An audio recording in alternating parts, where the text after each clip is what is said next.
শ্ৰদ্ধাৰ ৰাইজ, আজি মানুহে ক'ব খোজে, এছাম মানুহে ওলাব খোজে যে বিটিআৰৰ ক্ষমতা কৰ্তন কৰা হৈছে।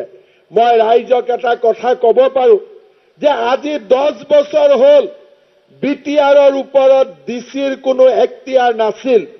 প্ৰথমবাৰৰ বাবে আমাৰ চৰকাৰে ইমান সাহসী সিদ্ধান্ত গ্ৰহণ কৰিলে যে জিলা উপায়ুক্তসকলকো আমি বিটিআৰৰ তলত দিবৰ বাবে আমি সিদ্ধান্ত গ্ৰহণ কৰিলো, যি সিদ্ধান্ত আগত কেতিয়াও কোনেও ল'ব পৰা নাছিল। মোক কিছুমানে কয় যে ডিচিক কিয় ক্ষমতা দিয়া হৈছে? আমি ডিচিক ক্ষমতা দিয়া নাই। ডিচিক আমি প্ৰমোদ বড়োৰ আণ্ডাৰলৈহে পঠাইছো। আমাৰ হাতত থকা বস্তুটো আমি প্ৰমোদ বড়োৰ হাতলৈকে দিছো। অৰ্থাৎ প্ৰমোদ বড়োৰ ক্ষমতা যদি আগতে 70 আছিল, তাক এতিয়া আমি 100 কৰিছো, যাতে ডিচিয়ে হওক সকলো অফিচাৰ বিটিআৰ কৰ্তৃপক্ষৰ লগত লগ লাগি যাতে তেওঁলোকে কাম কৰিব পাৰে।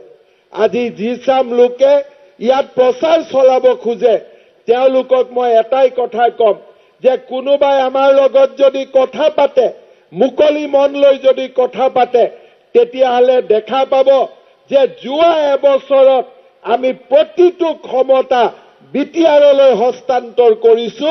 কাৰণ মই ব্যক্তিগতভাৱে বিশ্বাস কৰো যে আমি বিটিআৰখনক যিমানে শক্তিশালী কৰিম, আমাৰ অসমখন সিমানেই শক্তিশালী হ'ব, আমাৰ ভাৰতখন সিমানেই শক্তিশালী হ'ব।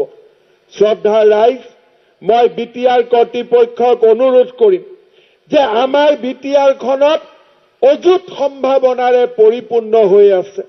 আমাৰ ইয়াতে গাখীৰৰ পৰা, গাহৰিৰ পৰা, ছাগলীৰ পৰা খেতিলৈকে আত্মনিৰ্ভৰশীল হোৱাৰ আমাৰ ইয়াত বহুত ৰাস্তা লুকাই আছে। আজি আমাৰ অসমখনত আমি একো বস্তু উৎপাদন নকৰো, সকলো বস্তু আমি বাহিৰৰ পৰা আনো। আজি প্ৰধানমন্ত্ৰী নৰেন্দ্ৰ মোদীয়ে কৈছে যে আত্মনিৰ্ভৰশীল ভাৰত হ'ব লাগে।